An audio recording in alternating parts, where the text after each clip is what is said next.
एक दिन भगवान अपने मित्र अर्जुन के साथ हस्तिनापुर इंद्रप्रस्थ घूम रहे थे। यमुना किनारे दोनों मित्र घूम रहे थे। उसी समय भगवान ने क्या देखा कि एक नवयुवती सुंदर स्त्री यमुना किनारे बैठ करके तप कर रही है। भगवान ने कहा, अर्जुन जाओ देख करके आओ, ये क्यों तप कर रही है और कौन है ये।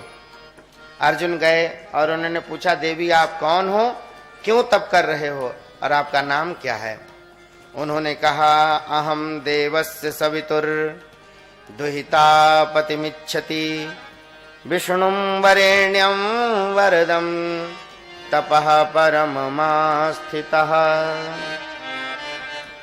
हे अर्जुन, मैं भगवान सूर्यदेव की पुत्री कालिंदी हूं।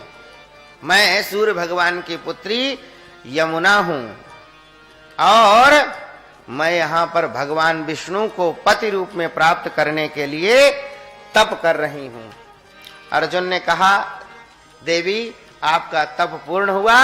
भगवान विष्णु श्री कृष्ण के रूप में ब्रज में आए हैं और हमारे साथ में रथ में ही बैठे हैं, इसलिए तुम चिंता मत करो, तुम्हारा व्रत और तप सफल हुआ। मैं अभी गया और लेकर के आया। भगवान के पास अर्जुन पहुंचे और अर्जुन ने भगवान से कहा, बोले प्रभु आपकी बृहस्पति बड़ी जोर चल रही है, आपकी बृहस्पति बहुत जोरदार चल रही है। बोले क्या हुआ। बोले वो आपको प्राप्त करना चाहती हैं, आपसे विवाह करना चाहते हैं। बोले कौन है। बोले कालिंदी यमुना है वो। भगवान ने कहा, तो चलो देरी क्यों करो। भगवान पहुंचे हैं और यमुना के साथ, कालिंदी के साथ भगवान का विवाह हुआ है। अर्जुन ने वेद मंत्र पढ़ दिए और भगवान का कालिंदी जी के साथ विवाह हुआ है। बोलो भक्त वत्सल भगवान की जय। अवंतिकापुरी के राजा विंद और अनुविंद, अवंतिकापुरी किसी और को नहीं, उज्जैन को ही अवंतिकापुरी कहते हैं। विंद और अनुविंद हैं, वे दुर्योधन के ही वशवर्ती राजा है, दुर्योधन के वश में रहते हैं ये।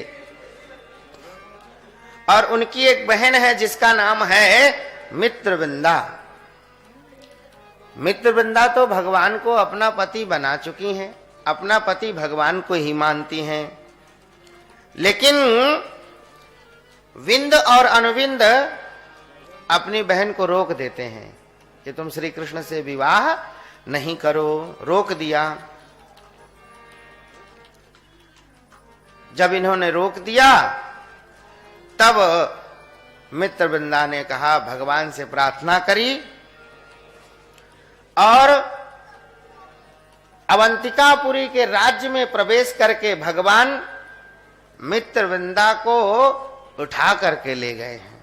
सभी राजाओं के समक्ष युद्ध करके भगवान मित्रविंदा को उठा करके ले गए हैं और भगवान का मित्रविंदा के साथ विवाह हुआ है। कोसल देश के राजा हैं महाराज नग्नजित, अत्यंत धार्मिक राजा हैं, जिनकी पुत्री है जिनका नाम है नाग्नजिती।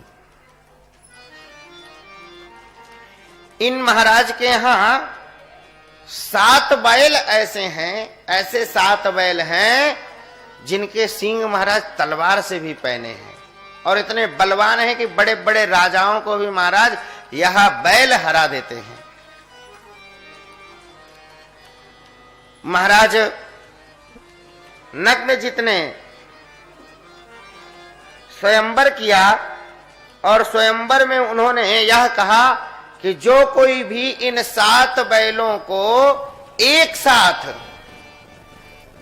इन 7 बैलों के नाक में नकेल डाल देगा, उसी के साथ मैं अपनी पुत्री नग्नजिती का विवाह करूंगा।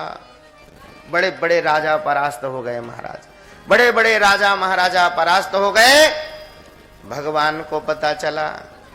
अब भगवान तो हमारे बचपन से ही बछड़ों के साथ खेलते, बैलों के साथ खेलते, गायों के साथ खेलते, तो इनको तो सब कुछ पता था। और भगवान ने एक साथ उन 7 बैलों के नाक में नकेल डाल दी और नग्न जिति के साथ भगवान का विवाह हो गया। बोलो भक्त वत्सल भगवान की जय।